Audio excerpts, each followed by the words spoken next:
নামবে এক্ষুনি মনে হচ্ছে। লাভ দে। লেজটা কিরকম নাচছে দেখো। হ্যাঁ দেখে নিয়েছি।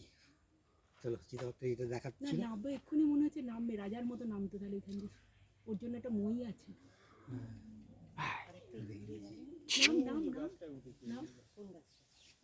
চিতাবাঘ। আরেক যে ওইদিকে একটা গাছে নড়ছে। দেখে নিলাম। চলো চলে যাচ্ছে। দাঁড়া দাঁড়া দাঁড়া দাঁড়া দাঁড়া। ওই একটা গাছে ওই যে নাচছে ওই যে একটা গাছে এই যে এসছে। হায় ওই যে ওই যে ওই যে ওই যে দেখেছো? হ্যাঁ দুটোই তো। ওইদিকের মুখটা হলে ভালো হতো। নামলোই না এটা, এটা আমি ভাবলাম নামবে, এই দেখো নামলোই না এটা। ওটা মা মনে হচ্ছে, ওই আর এটা মনে হয় বাচ্চা।